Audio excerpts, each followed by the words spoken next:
जय महाकाल दोस्तों। आज मैं अप्सरा साधना के विषय में कुछ जानकारी दे रहा हूँ। और एक बात सदैव याद रखना कि कोई भी साधना होती है बड़ी आसान होती है, और यदि समझ में ना आए तो बड़ी कठिन होती है। और कोई भी साधना सरल इसलिए हो जाती है कि यदि हम किसी नियम को पकड़ लें और नियम को यदि हम करते रहें तो स्वतः ही कोई सी भी साधना हो सकती है। आप चाहे शिव जी की साधना करो, या फिर भैरव बाबा की साधना करो, या फिर हनुमान जी की साधना करो, और अप्सरा की भी साधना करो, और किसी की भी साधना करो।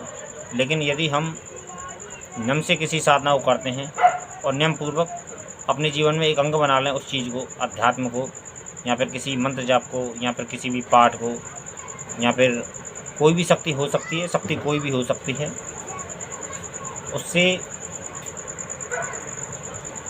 नियम से ये होता है कि वो शक्ति हमसे सिद्ध हो जाती है। और हम जो उससे संकल्प करते हैं तो हमारी वो मनोकामनाएं पूरी होती जाती हैं धीरे धीरे। जिस मात्रा में हम मंत्र जाप करते हैं, जिस मात्रा में हम उस शक्ति को भजते हैं, या फिर उसकी भक्ति करते हैं, या फिर पूजा पाठ करते हैं, उसी मात्रा में वो हमारी सभी कामनाओं को पूरी कर सकती है। तो सबसे पहले इस बात को सदैव याद रखना। और साधना का भी एक व्यक्ति को ज्ञान होना चाहिए। एक तो प्रत्यक्षीकरण जो होता है, प्रत्यक्षीकरण के लिए ज़्यादा व्यक्ति को जबरदस्ती नहीं करनी चाहिए। प्रत्यक्षीकरण के पीछे भागना नहीं चाहिए किसी भी साधना में। कुछ साधना ऐसी होती हैं कि प्रत्यक्षीकरण होता है कुछ साधना में, और कुछ साधना ऐसी होती हैं कि कुछ साधना में प्रत्यक्षीकरण कभी नहीं होता है। और कुछ साधना ऐसी होती हैं कि कोई देवता बहुत से लोग शरीर में आ जाते हैं, ऐसा देखा गया है। तो इसके भी मित्रों कई अंग हैं साधनाओं के। इन क्रियाओं के कई अंग होते हैं। कुछ लोग हवन करके क्रिया को सिद्ध करते हैं, कुछ लोग मंत्र जप करके सिद्ध करते हैं, कुछ लोग पाठ करके क्रिया को सिद्ध करते हैं। सबका अपना अपना एक समझना है, सबका अपना अपना एक मानना है, और सबकी अपनी अपनी क्रिया होती है। और इस बात को अपने जीवन में हमेशा याद रखो कि जीवन में यदि सफल होना है तो एक अपने नियम पकड़ लो। और नियम के साथ में एक बात और समझ लो, ये बहुत विशेष बात है जो मैं आज तुमसे कह रहा हूँ, तुम सभी लोगों से। ये होने को तो एक वीडियो जो है ये साधारण वीडियो हो सकता है यदि लोग समझें, क्योंकि हर वीडियो में नॉर्मल वही बातें रहती हैं। लेकिन यदि व्यक्ति समझे तो दो चीज़ें कुछ ज़रूरी होती हैं व्यक्ति के लिए। दो तीन बुनियादी सिद्धांत होते हैं कामयाब जीवन के। इन दो तीन बातों को यदि साधक समझ जाए, जितना जल्दी समझ जाए उतना उसके लिए बेहतर है, और जितना देर से समझेगा उसके लिए उतना घाटे का सौदा है, और उतनी ही ज़्यादा कष्ट है उसके जीवन में, और उतना ही ज़्यादा दुख है। सबसे पहली बात, किसी भी साधना को करने से पूर्व एक सही गुरु का चुनाव, ये बहुत ज़रूरी बात होती है। ज़रूरी इसलिए है क्योंकि गुरु ही उस साधना को तुम्हें पूर्ण लाभ करा सकता है, जो समझता हो, जो जानकार हो। चाहे भले ही उसने 10-20 साधना ना की हो, 150 साधना ना की हो, चाहे उसने एक ही साधना की हो, लेकिन यदि उसने एक भी साधना यदि पूर्ण तरीके से की है तो उसके बाद में पूरा एक साधनाओं का अनुभव होता है। क्योंकि एक साधना को प्रत्यक्षीकरण करने में ऐसी बात नहीं है, वर्षों लग जाते हैं। एड़ी छोटी का जोर लगता है किसी भी शक्ति को प्रत्यक्षीकरण करने में। और मैं स्वयं इस बात को समझता हूँ, क्योंकि मैंने स्वयं ऐसा किया है, तो मुझे पता है कि कितना बल लगता है प्रत्यक्षीकरण करने में। और लोग सबसे पहले जो चाहते हैं वो सिद्धि तो बाद में चाहते हैं, पहले प्रत्यक्षीकरण चाहते हैं। ये लोगों की सबसे बड़ी समस्या है। और वो इस जिद के अभाव में वो ना तो प्रत्यक्षीकरण किसी सिद्धि का कर पाते हैं, और ना ही सिद्धि को प्राप्त कर पाते हैं। क्योंकि उनको जो जल्दबाजी रहती है, और एकदम ऐसा सोचते हैं कि बस हम करें और तुरंत शक्ति प्रत्यक्ष हो जाए और बस हमारे काम होते चले जाएं। तो ऐसा मित्रों नहीं होता है। किसी भी चीज़ को एक सिद्ध करने में, सिद्धि प्राप्त करने, सिद्धि कई प्रकार की होती है। जो सिलाई वाले होते हैं उनके पास में भी जो सिलाई वगैरह काम करते हैं तो वो भी सिद्धि ही मानी जाती है। कुछ लोग आधे सिद्ध होते हैं और कुछ लोग पूरे सिद्ध होते हैं। हर वर्ग में, हर क्षेत्र में यही सिद्धि का एक अनुमान, सिद्धि का आकलन है कि अब जैसे कोई टेलर होता है तो वो कटिंग करना भी जानता है, सिलाई करना भी जानता है और प्रेस करना भी जानता है, और वो सारी चीज़ें जानता है, तो उसको पूर्ण सिद्धि प्राप्त माना जाएगा।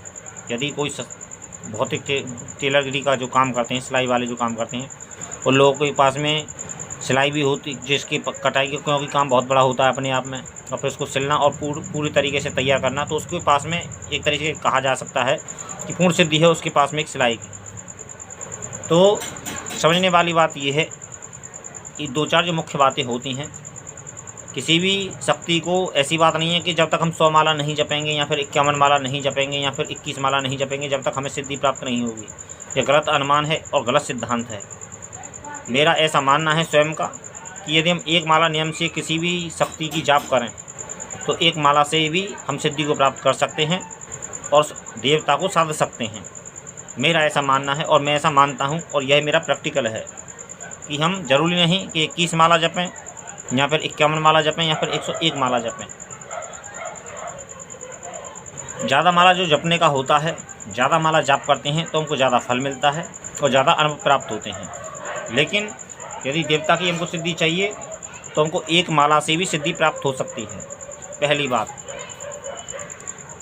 दूसरी बात कि सबसे पहले योग्य गुरु के मार्गदर्शन में साधना करनी चाहिए, और बिना गुरु के मार्गदर्शन के बिना साधना नहीं करनी चाहिए कोई भी।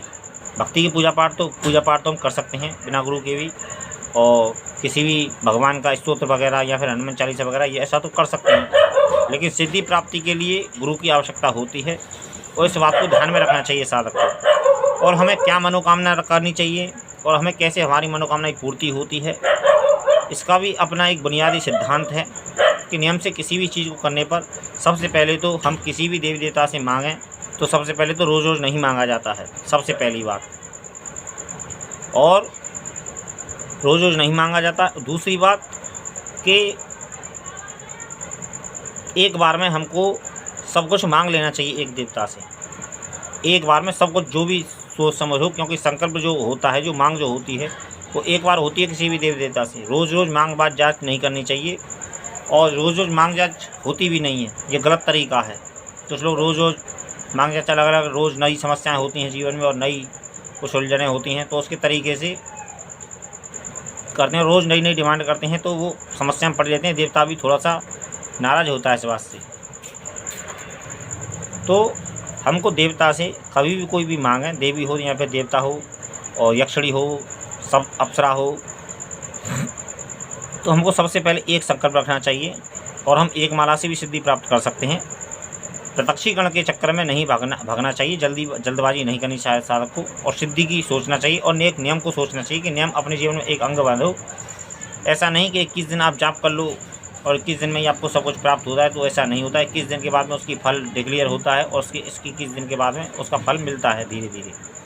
लेकिन अब एक बात और आती है कि हम यदि किसी भी साधना को करते हैं और हमने उससे हमारी 10 मनोकामना, यदि हमारी एक मनोकामना हो तो हमारी जल्दी पूरी हो जाती है, और यदि हमारी 10 मनोकामना हो, जैसे किसी का विवाह होना है, हमको धन मान सम्मान भी चाहिए और हमारा रोज़गार भी चलना चाहिए और घर में सुख शांति बनी रहनी चाहिए और लोगों में हमारा आकर्षण भी होना चाहिए, हमको सम्मोहन की सिद्धि भी प्राप्त होनी चाहिए, वशीकरण की।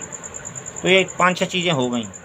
तो हम यदि एक माला जपते हैं तो एक माला का जो हमारा फल बनता है वो 6-7 भागों में बट जाएगा, यानी थोड़ा थोड़ा 10-10%, 15% के लगभग ये सारा बढ़ जाएगा भाग। यानी हमें सब चीज़ें तो मिलेंगी, लेकिन हमको ऐसा लगेगा कि प्रभाव थोड़ा कम है। तो इस बात को भी समझा जाए, क्योंकि ज़्यादा फल, यदि हम कोई महत्वपूर्ण कामना होती है हमारी, तो हमें जल्दी से प्रभाव देखने में मिलता है, और यदि हमारी मनोकामना ज़्यादा हो तो फल थोड़ा सा हल्का देखने में आता है। इसमें फल ज़्यादा देखने में हमें तब देखने में आ सकता है जब हम ज़्यादा मंत्र जाप करते हों। ये एक विशेष ध्यान रखना चाहिए साधक को। तो अप्सरा साधना से संबंधित या फिर यक्षिणी साधना से संबंधित सबसे पहले यदि तुमको सिद्धि चाहिए तो एक माला से भी सिद्धि मिलती है। तो 2-3 बातों का ध्यान रखो। सबसे पहले योग्य गुरु के मार्गदर्शन में साधना करो। जिससे किसी भी साधना को करो तो उसको क्योंकि ध्यान गुरु को जानकारी रहती है, उसके मार्गदर्शन में करेंगे तो उसको आपकी सिद्धि भी प्राप्त होगी और कृपा भी प्राप्त होगी, और आपकी जो बिगड़ा हुआ जीवन है वो सुधरेगा, और उनके मार्गदर्शन में आपको सिद्धि प्राप्त होगी। तो गुरु का मार्गदर्शन आवश्यक होता है। तो गुरु के मार्गदर्शन में आप यक्षिणी की साधना करें या फिर अप्सरा की साधना करें या फिर किसी भी देवी देवता की साधना करें, अच्छी बात है और करना भी चाहिए। लेकिन एक नियम जरूर बना रहना चाहिए, नियम कभी खंडित नहीं होना चाहिए। मित्रों में आज केवल इतना ही। धन्यवाद मित्रों।